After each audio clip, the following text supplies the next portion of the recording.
Hi everybody and welcome back to my channel.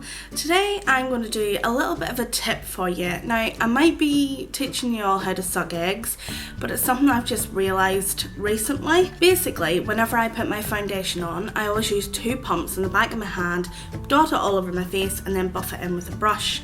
Now that means that I'm using 2 pumps all the time without even thinking about it, where I have actually now started to use only 1 pump, so I'm conserving foundation. I'm not putting so much on my face.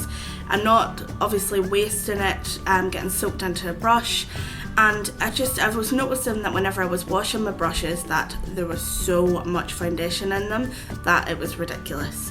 So I'm just going to show you the tip that I've been using all week to apply my foundation and still get a good coverage and an even base. So as always, I'm starting off with my primer. I really need some more of this stuff soon.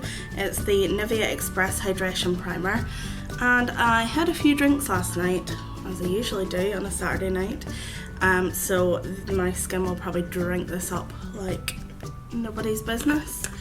So let's throw it on.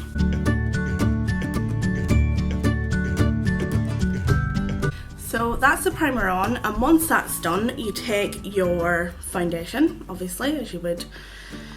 You're putting foundation on, of course you need foundation. Laura.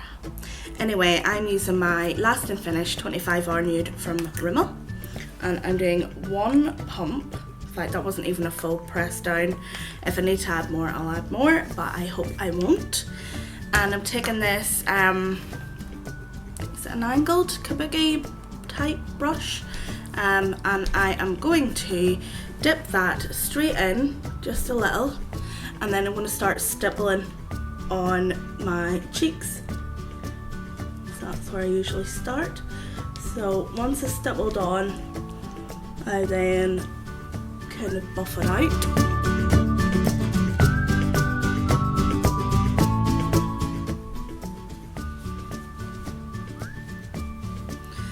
And I'm going to do the nose on the chin. We'll come back to those massive spots in a bit.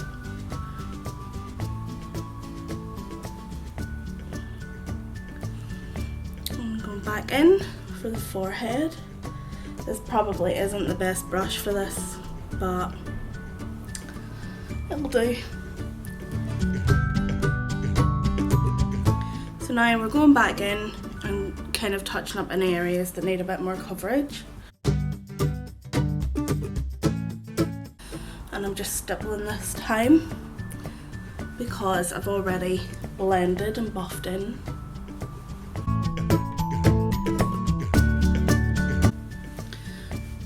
And then with any remaining, I'm just going to kind of put it over any blemishes and dark spots, red spots, anywhere I need a bit more coverage. Around my nose.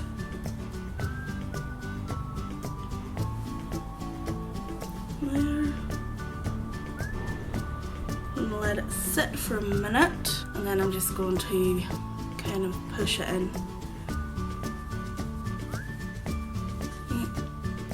It's kind of covering that. And that's it done.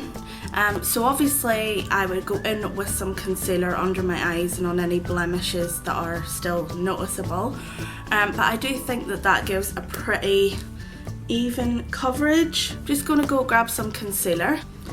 Just got a bit of concealer in the back of my hand.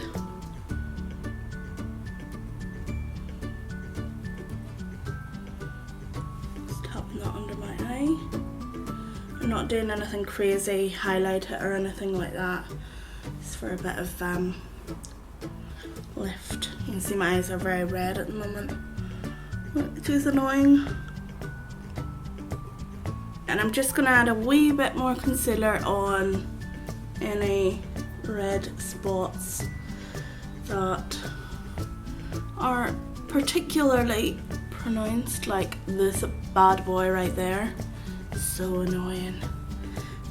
So there you have the base with a little bit of concealer, very, very little concealer as well. You can see that it's covered up my red cheeks pretty well for in preparation for blusher. You can see that it's covered up my kind of blemishes and stuff mostly, and then the concealer helped. You can still see my freckles through, which I think is fine at this time of year, and I really am liking it. And you can see that the brush isn't soaked in foundation like it would normally be, and that's the main thing. So I hope you've enjoyed this video. I do realise I probably look crazy with none of the rest of my makeup on, but it was just to show you this little tip. Thank you so much for watching. If you've liked it, give it a thumbs up, and if you want to see more, then hit subscribe. Bye!